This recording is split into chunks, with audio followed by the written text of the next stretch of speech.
Good morning children. आप सब अपनी वर्तनी बुक निकालिए। चैप्टर 12 अविकारी शब्द। संज्ञा, सर्वनाम, विशेषण और क्रिया शब्दों में लिंग, वचन और कारक के अनुसार परिवर्तन होता है।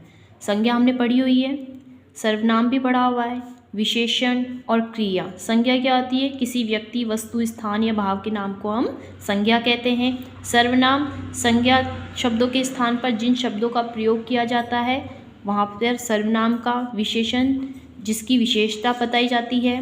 क्रिया जो किसी कोई कार्य किया जाता है ना। शब्दों में लिंग, वचन और कारक के अनुसार उनमें कोई परिवर्तन होता है या चेंज होता है, इसलिए इन शब्दों को विकारी शब्द कहते हैं। कुछ ऐसे शब्द भी हैं जिनके रूप में कोई परिवर्तन नहीं होता है, ऐसे अविकारी या अवयव शब्द कहलाते हैं। अविकारी अथवा अवयव वे शब्द हैं जिनमें लिंग, वचन, कारक आदि के कारण कोई परिवर्तन या विकार नहीं होता, मतलब उसमें कोई भी चेंज नहीं होता है। वाक्यों को ध्यान से पढ़िए और अविकारी शब्दों को समझिए। अब आपको बताना है कि विकारी शब्द क्या होते हैं और अविकारी शब्द क्या होते हैं। अपन सेंटेंस को पढ़ेंगे ना, इन वाक्यों को पढ़ेंगे तो अपने को पता चलेगा कि अविकारी शब्दों में कोई भी परिवर्तन नहीं होता है। किसके अनुसार? लिंग, वचन और कारक के अनुसार। सोनू और मोनू नाच रहे हैं। सोहन धीरे धीरे पढ़ता है। अब बाहर मत जाओ। मोहन तेज दौड़ता है। वाह कितनी सुंदर साड़ी है। इन वाक्यों में और, तेज, धीरे धीरे, वाह, अब, बाहर, मत आदि शब्द अविकारी शब्द हैं। अविकारी शब्द 4 प्रकार के होते हैं। सबसे पहला क्रिया विशेषण, जो क्रिया की विशेषता बताता है। चित्रों को देखिए और उनके लिखे वाक्यों को पढ़िए। बेटा जल्दी जागो। घोड़ा तेज दौड़ता है। आयुषी बहुत पढ़ती है। अब इन वाक्यों में आपको क्रिया विशेषण देखनी है, ठीक है। अब इसमें क्या हो रही है? क्रिया विशेषण, क्रिया क्या हो रही है? जागो। इसमें दौड़ना, ठीक है, और इसमें पढ़ना, ये क्रिया हो रही है ना इनमें। चित्रों में जागो, दौड़ता है, पढ़ती है क्रिया शब्द है तथा जल्दी, तेज, बहुत शब्द उनकी विशेषता प्रकट करें। बेटा जागो, लेकिन उसकी विशेषता क्या है? जल्दी। घोड़ा तेज दौड़ता है, अगर हम बोलते हैं घोड़ा दौड़ता है तो दौड़ता तो है, लेकिन हमने उसकी विशेषता क्या बताई? तेज। आयुषी बहुत पढ़ती है, तो आयुषी पढ़ती है, कितना पढ़ती है? बहुत, तो बहुत, तेज और जल्दी, ये क्या है? इनकी विशेषता है, ठीक है। ऐसे शब्द क्रिया विशेषण कहलाते हैं। जो शब्द क्रिया की विशेषता बताए उन्हें क्रिया विशेषण कहते हैं। क्रिया विशेषण जो कार्य किया जाता है और उन कार्य की जो उसके साथ की जो विशेषता होती है तो वो क्या कहलाएंगे? आपकी क्रिया विशेषण कहलाएगी, ठीक है। अब हम पढ़ते हैं क्रिया विशेषण के भेद। क्रिया विशेषण को मुख्य चार भेद हैं। कितने भेद हैं इसके? 4 भेद। कालवाचक क्रिया विशेषण, स्थानवाचक क्रिया विशेषण, परिमाणवाचक क्रिया विशेषण और रीतिवाचक क्रिया विशेषण। सबसे पहला कौन सा आएगा? कालवाचक क्रिया विशेषण। क्रिया में समय संबंधी विशेषता बताने वाले को कालवाचक क्रिया विशेषण कहते हैं। हमने चैप्टर 11 में पढ़ा था ना, काल, समय, तो इसमें क्रिया किस समय हो रही है उससे संबंध बताने वाली, मतलब क्रिया में समय संबंधी विशेषता बताने वाले को कालवाचक क्रिया विशेषण कहते हैं, मतलब समय से संबंधित, ठीक है, कि वो कार्य किस समय हुआ है। वह सर्वदा टहलता है। सर्वदा मतलब हमेशा। मैं अभी अभी आया हूँ। मदन कल आएगा। अब मैं क्या करूँ, है ना। तो इसमें देखिए समय बता रहा है, सर्वदा हमेशा, अभी अभी और कल और अब मैं क्या करूँ, है ना। तो इसमें ये क्या है? समय संबंधी विशेषता बताई जा रही है, ठीक है। स्थानवाचक, स्थान से आपको समझ में आ रहा है। प्लेस, जो शब्द क्रिया की स्थान संबंधी विशेषता बताए उन्हें स्थानवाचक क्रिया विशेषण कहते हैं।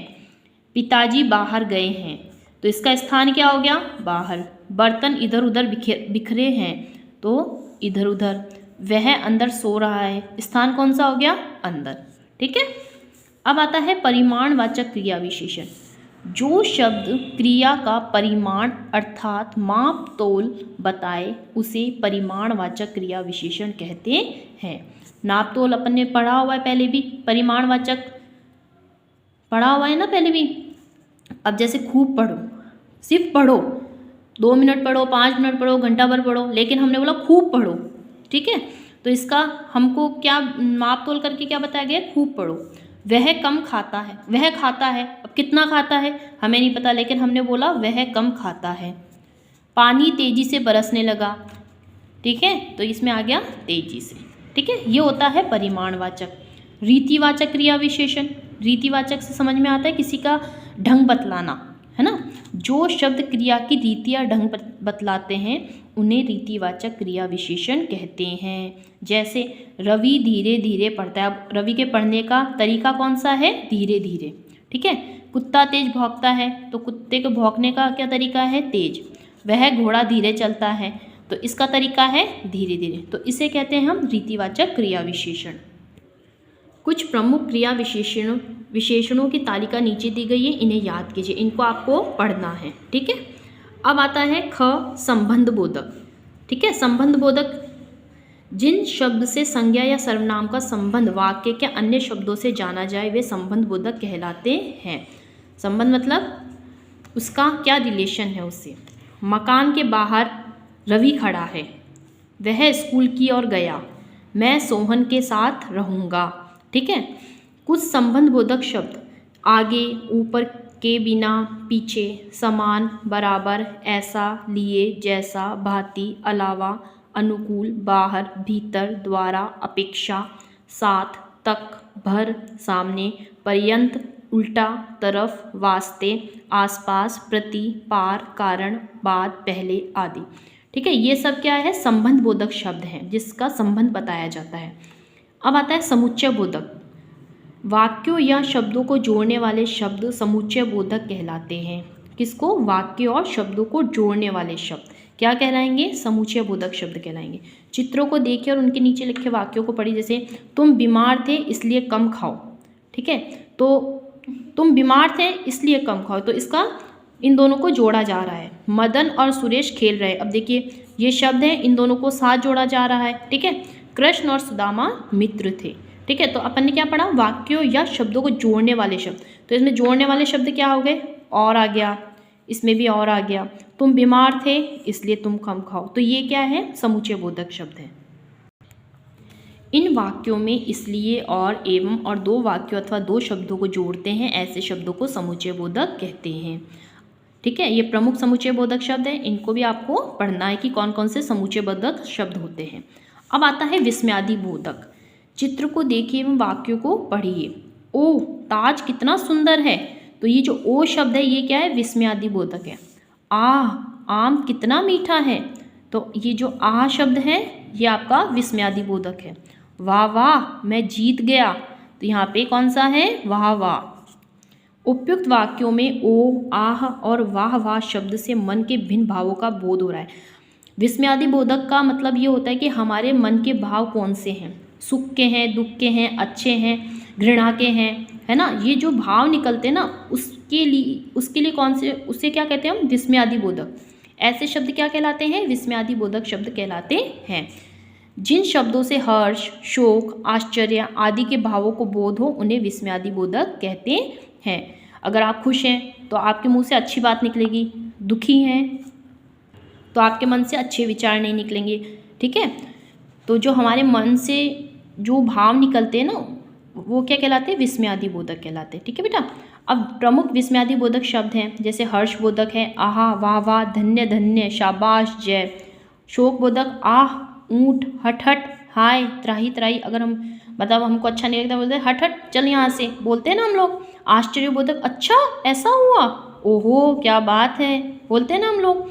अनुमोदन बोधक ठीक, वाह, शाबाश, हाँ हाँ, अच्छा।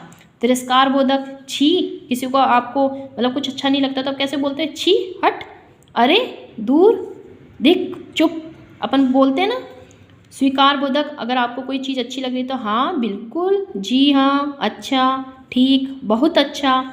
संबोधन अरे, रे, अजी, लो, जी, हे, अहो। आशीर्वाद बोधक है ना, दीर्घायु हो, जीते रहो, चिरंजीव हो, सौभाग्यवती हो। तो ये सारे शब्द कौन से कहलाते हैं, विस्मयादि बोधक कहलाते हैं। क्या कहलाते हैं, विस्मयादि बोधक। अब इसके क्वेश्चन आंसर्स हैं वो आपको व्हाट्सअप कर दिए जाएंगे। हम क्वेश्चन नंबर 2 देखते हैं। रिक्त स्थानों में उचित क्रिया विशेषण भरने। उसका नौकर कल आएगा, वह किताबें पढ़ता रहता है, मेरा मित्र आज आएगा, मैं सर्वदा टहलता हूँ, वह प्रतिदिन आया करता है, मेरा घोड़ा तेज दौड़ता है।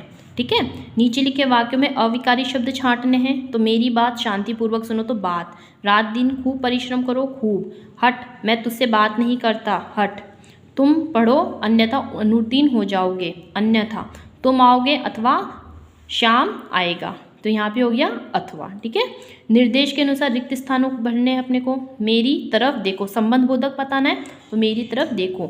समुच्चय बोधक, प्रश्न, पहला प्रश्न करो एवं दूसरा, मदन अंदर सो रहा है, अरे मैं कहाँ आ फंसा, राजेश धनी है लेकिन कंजूस है। ठीक है बेटा, ये आपको सब अपनी नोटबुक में करने हैं। Okay, good day. और इस चैप्टर को पूरा अच्छे से एक बार और रीड करना है।